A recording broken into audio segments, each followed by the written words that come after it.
नमस्कार, बहुत बहुत स्वागत है आपका हमारे इस खास पेशकश में। मैं हूं आपके साथ ललित। मध्य प्रदेश, छत्तीसगढ़ में विधानसभा चुनाव के बाद अब लोकसभा चुनाव की बयार बहने लगी है। कांग्रेस बीजेपी दोनों ने ही चुनाव के लिए कमर कस ली है। अब हर सियासी मुद्दे का एक सिरा लोकसभा की जंग से जुड़ता दिखाई देगा। तो चलिए शुरू करते हैं 24 का चक्रव्यूह।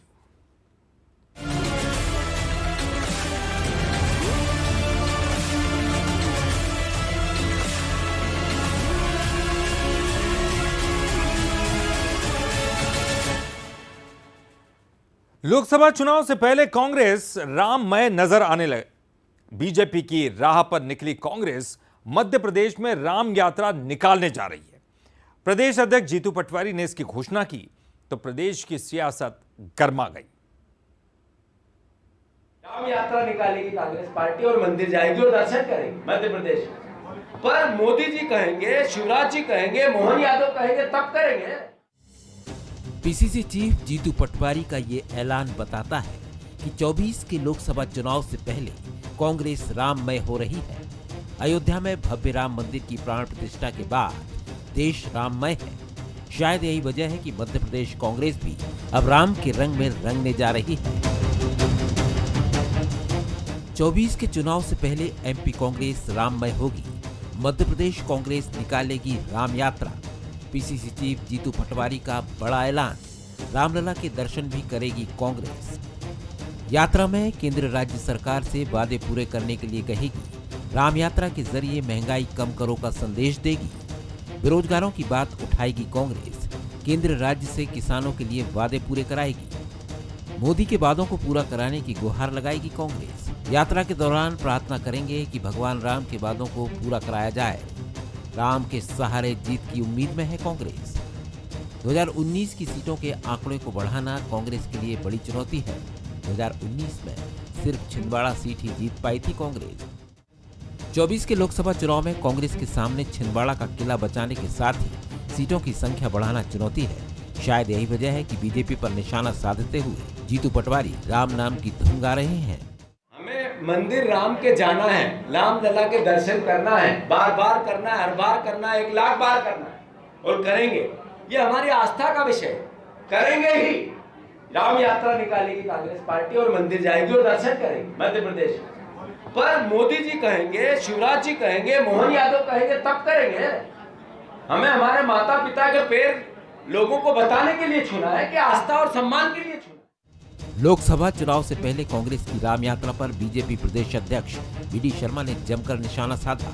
उन्होंने पटवारी को यात्रा से पहले सोनिया राहुल से पूछने की नसीहत तक दे डाली। सोनिया जी और राहुल जी से पूछना चाहिए पहले उनको, ये कमिट कर लें कि सोनिया जी राहुल जी ने ओके किया है कि नहीं किया है। नहीं तो राम मंदिर के प्राण प्रतिष्ठा ये किसी राजनीतिक दल का काम नहीं था, ये पॉलिटिकल काम नहीं था। तो तब कहाँ गए थे वो? ये दोहरा चरित्र, कम से कम ऐसे जो नए लोग आए हैं इन्हें तो सोचना चाहिए दोहरा चरित्र तो न रखें। कुल मिलाकर राम नाम के सहारे कांग्रेस बीजेपी की केंद्र और राज्य सरकारों पर वादे पूरा करने का दबाव तो बनाएगी, साथ ही उसको उम्मीद है कि 24 के महासंग्राम में राम जी उसका भी बेड़ा पार करेंगे। Bureau report, Bansal news. विधानसभा चुनाव के पहले कई बीजेपी नेताओं ने कांग्रेस सरकार बनने की संभावना देखते हुए पंजे को थाम लिया था, लेकिन विधानसभा चुनाव के परिणाम ने इन नेताओं के सपनों पर पानी फेर दिया और अब ये नेता कांग्रेस में भी हाशिए पर हैं। हालांकि कुछ नेताओं को अभी लोकसभा चुनाव में उम्मीदें हैं तो कुछ प्रदेश संगठन से आस लगाए हुए बैठे हैं। देश लोकसभा चुनाव की दहलीज पर खड़ा है। जल्द ही तारीखों का ऐलान हो सकता है। ऐसे में उन नेताओं की चर्चा लाजमी है जो विधानसभा चुनाव के वक्त बीजेपी का दामन छोड़कर कांग्रेस के साथ चले गए थे। इनमें कुछ को विधानसभा में टिकट मिला, कुछ जीतकर विधानसभा पहुंचे तो कई हार गए। जो हार चुके हैं उनको अब लोकसभा चुनाव से उम्मीद है। दतिया से अवधेश नायक, कोलारस से वीरेंद्र रघुवंशी, सुर्खी से नीरज शर्मा, नर्मदापुरम से गिरजा शंकर शर्मा, बागली से दीपक जोशी, सबलगढ़ से अजब सिंह कुशवाहा। हारे नेताओं को लोकसभा टिकट पाने की पूरी उम्मीद है। संगठन में सेट होने की भी आस बरकरार है। हारे नेताओं की उम्मीदों पर पार्टी का कहना है कि जो भी कांग्रेस से जुड़ा है पार्टी उसका ध्यान रखती है। बीजेपी की तरह नहीं काम हो जाने पर भूल जाएं। देखिए, जिन लोगों ने पिछले माहों में कांग्रेस पार्टी ज्वाइन की है और वो भारतीय जनता पार्टी के कद्दावर नेताजी हैं, तो और अभी भी वो कांग्रेस में हैं, तो निश्चित तौर पर हम उनका सम्मान करेंगे और करना भी चाहिए, क्योंकि ये कमिटमेंट के साथ आए हैं। उन्होंने हमारे साथ विपक्ष में रहने के बाद कंधे से कंधा मिलाया है, तो उनके सम्मान की रक्षा करना हमारी मॉरल ड्यूटी है। कांग्रेस संगठन में प्रदेश अध्यक्ष बदल चुके हैं। ऐसे जो नेता पुराने सिस्टम में पार्टी में आए थे, उनका कोई माई बाप नजर नहीं आ रहा। विधानसभा के बाद कांग्रेस में पीढ़ी बदल गई है। अब नई सोच के साथ युवाओं को मौका मिला है। बीजेपी ऐसे हालात में कांग्रेस में शामिल हुए नेताओं पर तंज कस रही है। देखिए, कांग्रेस एक डूबता जहाज है, उसकी जो भी सवारी करेगा वो डूबेगा। अब जब जिस प्रकार से अब कांग्रेस में बड़ी उम्मीदों के साथ कई नेता चले गए थे चुनाव के समय, कांग्रेस तो कई वर्षों तक नहीं आना है। अब उनकी स्थिति देख लो, सब गुमनाम हो गए। ना विधानसभा में टिकट मिला, ना जो बड़े बड़े सपने दिखाए थे कि सरकार बनेगी, ऐसे पद मिलेंगे, ऐसे निगम मंडल मिलेंगे, सब धराशायी हो गए। राजनीति में दल बदल हमेशा फायदे का सौदा साबित नहीं होता। प्रदेश में बीजेपी छोड़कर गए नेताओं के राजनीतिक भविष्य पर लग रहा प्रश्न चिन्ह इस बात की ताकीद कर रहा है। हाथ के साथ आए नेताओं को बेहतर भविष्य की उम्मीद तो है, पर सियासत में कोई भी चीज तय नहीं होती। अगर लोकसभा चुनाव में ये नेता कांग्रेस में सेट नहीं हो पाए तो इनके राजनीतिक करियर पर ब्रेक जरूर लग सकता है। सूरज शर्मा, बंसल न्यूज, भोपाल। ग्वालियर लोकसभा सीट पर संग्राम दिलचस्प होने वाला है। केंद्रीय मंत्री ज्योतिरादित्य सिंधिया लगातार इस सीट पर एक्टिव नजर आ रहे हैं। चर्चाएं ये भी हैं कि केंद्र की तरफ से उन्हें यहां चुनाव लड़ने के संकेत दिए गए। तो इधर कांग्रेस अशोक यादव के जरिए ग्वालियर चंबल को पावर सेंटर बनाने की तैयारी में है। ओबीसी चेहरे को राज्यसभा भेजने पर कांग्रेस इतनी उत्साहित है कि पार्टी के नेता सिंधिया को यहां से चुनाव लड़ने के लिए चैलेंज करते हुए दिखाई दे रहे हैं। ग्वालियर लोकसभा सिंधिया घराने के असर वाली सीट पर मुकाबला दिलचस्प होने जा रहा है। बीजेपी से केंद्रीय मंत्री ज्योतिरादित्य सिंधिया यहां से मैदान में उतर सकते हैं, तो कांग्रेस अशोक यादव को राज्यसभा भेजकर ओबीसी का मुद्दा भुनाने की तैयारी में है। केंद्र से इशारा मिलने के बाद ज्योतिरादित्य सिंधिया ग्वालियर चंबल में लगातार एक्टिव नजर आ रहे हैं। पिछले एक महीने में ज्योतिरादित्य सिंधिया ग्वालियर चंबल के 8 से ज्यादा दौरे कर चुके हैं। सिंधिया के ग्वालियर से चुनाव लड़ने में कांग्रेस अपना फायदा देख रही है और सिंधिया को आमंत्रण भी दे रही है, तो बीजेपी कांग्रेस के ओबीसी कार्ड को लेकर निशाना साध रही है। देखिए, अशोक सिंह जी और उनका परिवार जो है 3 पीढ़ी से कांग्रेस में है और ये सब इतिहास इस बात का गवाह है कि किस प्रकार के संबंध महल से उनके रहे। जब वो कांग्रेस में थे तब बात अलग थी, लेकिन अब मुझे लगता है कि चुनौती जो है कांग्रेस की ओर से बिल्कुल स्पष्ट है और आमने सामने की चुनौती है। और हम भी आमंत्रित करते हैं सिंधिया जी को कि वे ग्वालियर आए और चुनाव लड़कर बताएं। और 10 सालों से जो माननीय मोदी जी के जो कई सारी योजनाएं जो चलाई हैं, उनके कारण एक लाभार्थियों की बहुत बड़ी एक संख्या जो एक वोट बैंक के रूप में भाजपा ने विकसित किया है। और मेरा मानना है कि उसके आगे किसी प्रकार का कोई जातिवाद या अन्य कोई भी इस तरह का जो मतलब हथकंडे जो विपक्षी अपनाते हैं, वो मेरे ख्याल से कोई सफल नहीं होने वाले। उसका कोई असर ग्वालियर में नहीं पड़ने वाला। ग्वालियर लोकसभा सीट पर नतीजे हमेशा एक से नहीं रहे। इस सीट के इतिहास पर नजर डालें तो 1957 के पहले चुनाव में कांग्रेस जीती। 1967 में कांग्रेस से छीनकर जनसंघ ने खोला खाता। अटल बिहारी वाजपेयी ने बुलंद किया झंडा। 1984 में फिर कांग्रेस की वापसी, माधवराव सिंधिया जीते। 2001 में माधवराव के निधन के बाद कांग्रेस को लगा झटका। 2007 और 2009 में यशोधरा राजे ने जीत दर्ज की। 2014 में नरेंद्र सिंह तोमर ने लहराया परचम। 2019 में बीजेपी के विवेक शेजवलकर जीते। ग्वालियर लोकसभा सीट हमेशा चर्चा में रहने वाली सीट है। अगर सिंधिया इस सीट से लोकसभा का चुनाव लड़ते हैं तो एक बार फिर ये सीट चर्चाओं में रहेगी। कांग्रेस भी सिंधिया के धुर विरोधी अशोक सिंह के जरिए एक बार फिर यहां जीत की तलाश में है, लेकिन प्रत्याशी कौन होगा ये देखना दिलचस्प होगा। उमेश पाराशर, बंसल न्यूज, ग्वालियर। छत्तीसगढ़ की सभी 11 सीटें जीतने के बीजेपी के टारगेट में दुर्ग को फतेह करना पार्टी के लिए बेहद जरूरी है और उसे लेकर पार्टी लगातार रणनीति भी बना रही है। बीजेपी ने मेगा प्लान तैयार किया है और अब पार्टी के 1 लाख कार्यकर्ताओं को मैदान में उतारा है। तो क्या है बीजेपी का यह मेगा प्लान और क्यों गरमा रही है इस पर सियासत, देखते हैं खास रिपोर्ट।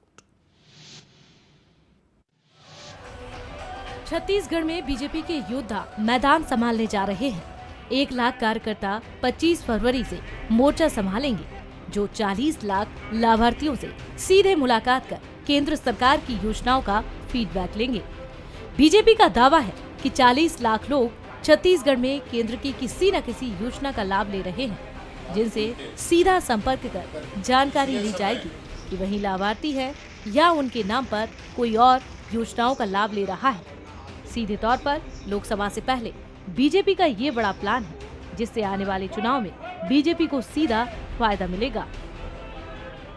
एक कार्यकर्ता कम से कम 35 से 40 लोगों से मिलेगा, तो ये 40 लाख लाभार्थी जो हैं उनसे मिलने का काम हमारा होगा और इनको मिल करके हम ये अपडेट करेंगे कि जो लाभ इनको मिला है वास्तव में वो लाभार्थी हैं कि नहीं है, और उनसे मिल करके माननीय मोदी जी के माध्यम से जो उनको लाभ मिला है उसमें उनकी प्रतिक्रिया जानेंगे। उसमें हम प्रयास करेंगे कि बताएं मोदी जी से लाभ मिलने के बाद उनको कैसा महसूस हो रहा है और उस बात को अपडेट करेंगे। कांग्रेस बीजेपी के इस प्लान को झूठ का पुलिंदा बता रही है और अपनी जीत का दावा कर रही है। सबसे ज़्यादा ठगा महसूस युवा और किसान, क्योंकि 2 करोड़ रोजगार हर साल उपलब्ध कराने की बात किए थे। लगभग 20 करोड़ हमारे युवाओं को रोजगार मिल जाना था, लेकिन आज दिनांक तक हमारे किसी भी युवा जो बेरोजगार साथी, जो पढ़े लिखे साथी हैं, उनको किसी प्रकार का रोजगार उपलब्ध नहीं हुआ है। दुर्ग लोकसभा हर मायने में अहम है। यहाँ से 2 मुख्यमंत्री और केंद्रीय मंत्री रहे हैं। 2014 में मोदी लहर में भी कांग्रेस ने दुर्ग फतेह किया था, लेकिन 2019 में पिछला प्रदर्शन नहीं दोहरा पाई। बीजेपी कार्यकर्ताओं को मैदान में उतारकर शुरुआती बढ़त लेने की कोशिश में है, तो कांग्रेस ने भी भीतर खाने शुरुआत कर दी है। रॉबिन ठाकुर, बंसल न्यूज, दुर्ग। छत्तीसगढ़ में लोकसभा चुनाव से पहले बीजेपी कांग्रेस दोनों ही इसकी तैयारियों में जुट गए हैं। दोनों ही सूबे की सभी 11 सीटों पर जीत का दावा भी कर रहे हैं। देखिए हमारी खास रिपोर्ट। छत्तीसगढ़ की 11 लोकसभा सीटों पर जीत हासिल करने के लिए कांग्रेस बीजेपी रणनीति बना रही है। केंद्रीय गृह मंत्री अमित शाह इसके लिए रणनीति तैयार कर रहे हैं। क्लस्टर की बैठक से लेकर कार्यकर्ताओं को मजबूती के साथ चुनाव मैदान में उतरने का टास्क दिया जा रहा है। कांग्रेसी ट्रेन की बात करते हैं ना, तो आज जो मोदी जी ने छत्तीसगढ़ को 34,200 करोड़ की जो सौगात दी है, ये सौगात डबल इंजन की सरकार की सौगात है और मोदी जी का जो वादा था छत्तीसगढ़ वासियों से उसको पूरा करने के लिए सौगात है। और ये पीड़ा जो है कांग्रेसियों को सता रही, क्योंकि ये 5 साल सत्ता में रहे हैं, 5 साल एक नया काम इन्होंने छत्तीसगढ़ की भूमि के लिए नहीं किया, क्योंकि छत्तीसगढ़ राज्य को भाजपा ने बनाया था और भाजपा ही संवारेगी। ये संकल्प के साथ पुनः हम लौटे हैं और छत्तीसगढ़ को संवारेंगे। पुनः जो रेंगता हुआ छत्तीसगढ़ कांग्रेस ने बना दिया, उसे दौड़ता हुआ विकसित छत्तीसगढ़ बनाने का हमारा संकल्प है। इधर कांग्रेस भी इलेक्शन से पहले अपनी जमीन मजबूत करने में जुटी हुई है। कांग्रेस चुनाव समिति की 3 बैठकें अब तक हो चुकी हैं। साथ ही स्क्रीनिंग कमेटी की 2 बैठकें कांग्रेस कर चुकी है। कांग्रेस का दावा है कि आचार संहिता लगने से पहले कांग्रेस की पहली लिस्ट आ जाएगी। अब भारतीय जनता पार्टी की अपनी तैयारी है, लेकिन कांग्रेस पार्टी की भी चुनाव के संबंध में, चुनाव के प्रत्याशियों के चयन के संबंध में हमारी प्रदेश चुनाव समिति की 3 बैठकें हो चुकी हैं। हमारी जो स्क्रीनिंग कमेटी की 2 बैठकें हो चुकी है, वरिष्ठ नेताओं की बैठकें लगातार जारी है। बहुत जल्दी कांग्रेस पार्टी के भी प्रत्याशियों की घोषणा हो जाएगी। इसके अलावा हमने मुद्दे चिन्हांकित कर लिए हैं। बीजेपी और कांग्रेस के बीच सियासी टकराव जमकर देखने को मिल रहा है। आने वाले दिनों में चुनाव के नतीजे ही तय करेंगे कि किसका हिट हुआ और किसका फॉर्मूला फ्लॉप। शिखर देवांगन, बंसल न्यूज, रायपुर। लोकसभा चुनाव का आगाज करने में पिछड़ चुकी कांग्रेस अब भाजपा को नक्सल मामले में घेरने की तैयारी कर रही है। पीसीसी चीफ दीपक बैज भाजपा के खिलाफ नक्सलवाद को लेकर जमकर हमला बोलते हुए दिखाई दे रहे हैं। छत्तीसगढ़ में लोकसभा चुनाव की तैयारियों में पिछड़ती दिख रही कांग्रेस बीजेपी की घेराबंदी में लग गई है। नक्सलवाद के मसले पर कांग्रेस बीजेपी पर निशाना साध रही है। कांग्रेस का आरोप है कि बीजेपी सरकार आते ही राज्य फिर से अशांत हो गया है। कांग्रेस नक्सल घटनाएं बढ़ने और प्रदेश में गुंडों का राज कायम होने के गंभीर आरोप लगा रही है, तो बीजेपी कांग्रेस पर पिछले 5 सालों में राज्य और बस्तर को विकास की रेस में पीछे करने का आरोप लगा रही है। हमने शुरू से कहा पिछले 5 सालों में हमारा बस्तर शांत था, बस्तर का जनजीवन सामान्य हो रहा था, लेकिन भारतीय जनता पार्टी आने के बाद बस्तर फिर 15 सालों की तर्ज पर फिर बस्तर अशांत हो चला है। भारतीय जनता पार्टी के नेता नहीं चाहते कि बस्तर शांत हो। माननीय मुख्यमंत्री जी विष्णुदेव साय जी ने जैसे ही शपथ लिया, पहला काम उन्होंने किया 18 घरों के लिए उन्होंने जो प्रधानमंत्री आवास के लिए उन्होंने घोषणा कर दी। उसके बाद मातृवंदन योजना के नाम से, महतारी वंदन योजना के नाम से जो महिलाओं के लिए कार्यक्रम था वो भी दिए।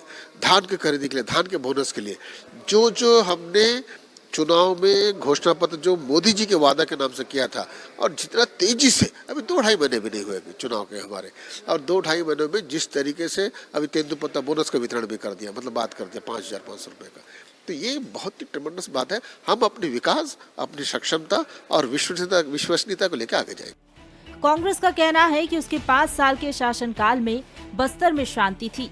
वहीं बीजेपी का दावा है कि शायद सरकार आने के बाद प्रदेश में विकास की रफ्तार बढ़ी है। विधानसभा चुनाव में धर्मांतरण की काट ना खोज पाने वाली कांग्रेस अब लोकसभा चुनाव में नक्सलवाद को मुद्दा बनाती दिख रही है। रजत बाजपेयी, बंसल न्यूज, जगदलपुर। और 24 का चक्रव्यूह में फिलहाल के लिए इतना ही। बंसल न्यूज पर खबरों का सिलसिला लगातार जारी है।